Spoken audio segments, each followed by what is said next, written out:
अजित पवारांचा विमान अपघात नसून 100% घातच. रोहित पवारांचा आरोप. एखाद्या व्यक्तीला ठार मारायचं असल्यास चालकाला संपवा. इस्रायलची गुप्तचर संघटनेवर प्रकाशित झालेल्या पुस्तकाचा दाखला देत शंका व्यक्त. टेक ऑफ पूर्वी मुख्य पायलट का बदलले गेले? पायलट ट्रॅफिकमध्ये अडकल्याचं म्हणतात, मात्र सकाळी 6:30 वाजता मुंबईमध्ये कुठे ट्रॅफिक असतं?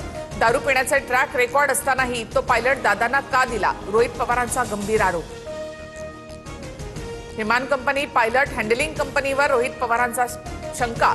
योग्य अंतराच्या पूर्वीच विमान खाली घेण्यात आलं होतं. विमान कोसळतंय म्हणून को पायलटनं एका बाजूला उडलं का? रोहित पवारांचा सवाल.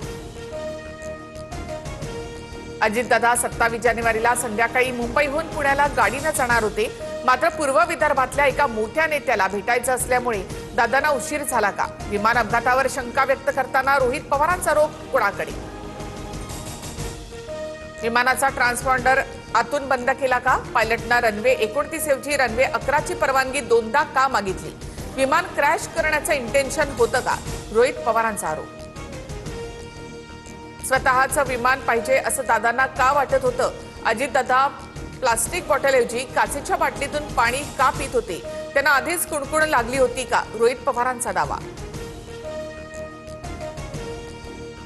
व्हीएसआर कंपनीच्या मालक आणि संचालकावर सदोष मनुष्यवधाचा गुन्हा दाखल करा. परवाना रद्द करा. अजितदादांच्या अपघातानंतर रोहित पवारांकडून व्हीएसआर कंपनीवर प्रश्नचिन्ह. सुनेत्रा पवारांची इच्छा नसताना शपथविधी झाला. दादांच्या पक्षातील काही नेत्यांनीच शपथविधीला घाई केली. रोहित पवारांचा अजित पवारांच्या राष्ट्रवादीतल्या नेत्यांवर निशाणा. विधान भवनातील दालनामध्ये मुख्यमंत्री फडणवीसांची सुनेत्रा पवार आणि जयंत पाटलांसोबत बैठक. मुंबईत अजित पवारांच्या निधनानंतर शोकसभा आयोजित करण्याबाबत चर्चा. दोन्ही राष्ट्रवादींचं विलीनीकरण झाल्यावर बोलणार, तोवर भाष्य करणं योग्य नाही. मुख्यमंत्री देवेंद्र फडणवीस यांची रोखठोक भूमिका. अजित पवारांच्या पक्षाचं काय करायचं या अनुषंगाने दिल्लीमध्ये चर्चा झाली असेल. मुख्यमंत्र्यांच्या दिल्ली दौऱ्यावर राऊतांची टीका, तर प्रत्येक वेळी राजकीय चर्चेसाठी फडणवीस दिल्लीला जात नाहीत. बावनकुळेंचं उत्तर. 23 फेब्रुवारी ते 25 मार्चच्या दरम्यान महाराष्ट्राचं अर्थसंकल्पीय अधिवेशन. मुख्यमंत्री फडणवीस 6 मार्चला राज्याचा अर्थसंकल्प मांडणार. विधिमंडळ कामकाज सल्लागार समितीच्या बैठकीमध्ये निर्णय. ठाकरेंच्या सेनेच्या पाठिंब्याने चंद्रपुरात भाजपची सत्ता.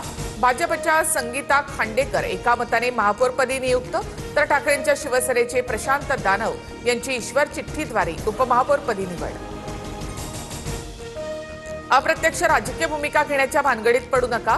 राज ठाकरेंची सरसंघचालक मोहन भागवत यांच्यावर टीका, तर मोदी सरकारच्या भीतीमुळे लोक कार्यक्रमाला आले होते. राज ठाकरेंचा निशाणा. आरएसएसच्या कार्यक्रमाचं निमंत्रण नसल्यानं काहींना पोटदुखी. फडणवीसांचा प्रत्युत्तर, तर सलमान खान भारतीय नागरिक नाही का? उपमुख्यमंत्री शिंदेंचा सवाल. काँग्रेसकडून लोकसभा अध्यक्षांच्या विरोधातील अविश्वास प्रस्तावामध्ये मोठी चूक. वर्ष 2026 ऐवजी 2025 असा उल्लेख. प्रस्ताव नाकारला जाण्याची शक्यता. सूत्रांची माहिती. लोकसभेत मोदींच्या आसनाजवळ काँग्रेसच्या महिला खासदारांनी बॅनर झळकावला, तर संसदेमधील प्रकार घृणास्पद. भाजपने हस्तक्षेप केला नसता तर गंभीर प्रसंग ओढवला असता. गोंधळावरून किरण रिजिजू यांचा ट्विट. माजी लष्कर प्रमुख जनरल नरवणे यांच्या अप्रकाशित पुस्तक प्रकरणी एफआयआर. पुस्तक छापलंच नाही मग दाखवलं कसं? निशिकांत दुबेंचा राहुल गांधींवर निशाणा, तर लोकसभेतील गोंधळावरून काँग्रेस महिला खासदारांचं निलंबन करण्याची मागणी. एफओच्या सभासदांना खात्यातील रक्कम थेट बँकेमध्ये मिळणार. एप्रिलमध्ये नवीन मोबाईल ॲप लॉन्च होणार.